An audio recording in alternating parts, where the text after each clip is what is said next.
you want to understand the plight of Bihar, you have to understand how and when it started. अगर आप आंकड़ों को ध्यान से देखिएगा तो आपको पता चलेगा कि 1965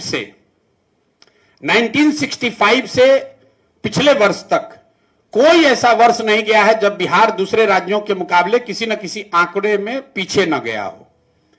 1950 से लेकर 65 तक बिहार टॉप 5 में, फिर उसके बाद टॉप 10 के राज्यों में रहा है। 65 के बाद ऐसा क्या हुआ कि बिहार लगातार उसके बाद नीचे लुढ़क रहा है। कई लोगों को लगता है कि लालू जी आए तो बर्बाद कर दिया, ऐसी बात नहीं है। लालू जी 1990 में मुख्यमंत्री बने हैं, तब भी बिहार देश का सबसे गरीब राज्य था। कुछ तो हुआ 1965 से 1990 के बीच में कि आप 5-6 नंबर से गिरते गिरते 28 पर आ गए। तो उसको ध्यान से अगर आप देखिएगा तो आपको पता चलेगा कि 1967 से 1990 तक, आप में से जो लोग सीनियर लोग हैं और थोड़ा बहुत भी राजनीति में अगर रुचि रखते हैं तो आपको पता चलेगा कि 1967 से 1990 तक 23 साल में बिहार में 32 से ज्यादा सरकारें बनी हैं। 32 से ज्यादा सरकार, 5 बार गवर्नर रूल इंक्लूडेड। तो कोई 5 दिन के लिए मुख्यमंत्री बना, कोई 1 साल के लिए बना, कोई 2 महीने के लिए बना, कोई 6 महीने के लिए बना, कोई 1-1.5 साल के लिए बना। एक बड़ा लंबा राजनीतिक अस्थिरता का दौर रहा। तो विकास की किसी को चिंता ही नहीं है। जो सत्ता में है उस चक्कर में है कि कुर्सी कैसे बचे, जो विपक्ष में है सोच रहा है कैसे इनको पलट के हम बने। दूसरे राज्य धीरे धीरे आगे बढ़ते गए, बिहार पीछे छूटता गया। 1990 में यहां पर राजनीतिक स्थिरता लौटी तो लालू जी के फॉर्म में लौटी।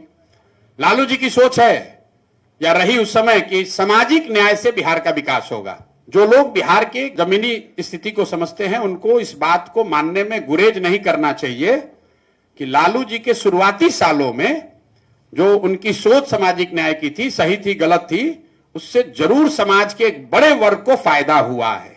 ये अलग बात है कि 2-4 साल के बाद उनके राज में पूरा जंगल राज हो गया, व्यवस्था खराब हो गई, अपहरण, रंगदारी, जो भी हो, करप्शन। लेकिन वैचारिक तौर पर जो शुरुआत उन्होंने करी थी उससे बिहार के एक समाज के एक बड़े वर्ग को फायदा हुआ है। लेकिन आर्थिक नजरिए में लालू जी ने कुछ प्रयास नहीं किया। दूसरा जो उन्होंने बड़ी दूसरी गलती करी, गलती जानबूझ के किया या उनकी समझ का फेर है, कि जिन वर्गों को उन्होंने आवाज दिया उन वर्गों के बच्चों के पढ़ाई की बात नहीं की। जिन वर्गों को उन्होंने आवाज दिया उनको उन्होंने जमीन नहीं दी।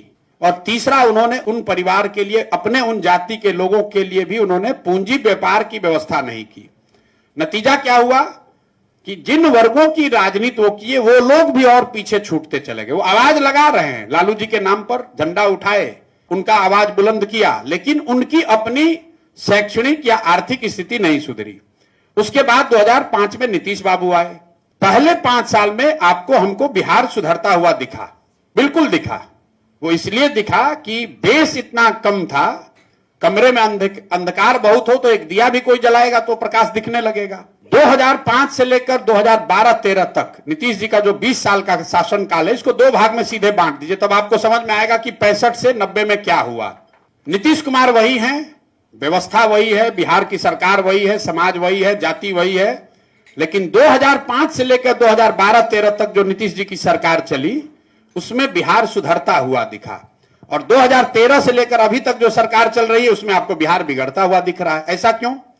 ऐसा इसलिए कि 2005 से लेकर 2013 तक बिहार में एक स्थिर सरकार चल रही थी जो नीतीश और भाजपा की सरकार थी। 13 के बाद 25 तक नीतीश जी की ये 7वीं सरकार है। हम लोग ऐसे हंसी में कहते हैं पलटू राम है, इधर पलटता है उधर पलटता है। ध्यान से देखिएगा तो 13 के बाद ये नीतीश कुमार की 7वीं सरकार है। 13 में मोदी जी आए तो मोदी जी से अलग होकर नीतीश कुमार माइनॉरिटी की सरकार बना लिए, वो पहला प्रयोग हुआ। फिर लोकसभा 14 में उनकी पार्टी चुनाव हार गई तो अपना पद छोड़कर मांझी जी को बना दिए, वो दूसरी सरकार हुई। फिर मैं यहां आया, उनको समझाया वापस आने के लिए, तो मांझी जी को हटाकर खुद बने तो वो तीसरी सरकार हो गई। फिर महागठबंधन के साथ चुनाव जीते, वो चौथी सरकार हुई।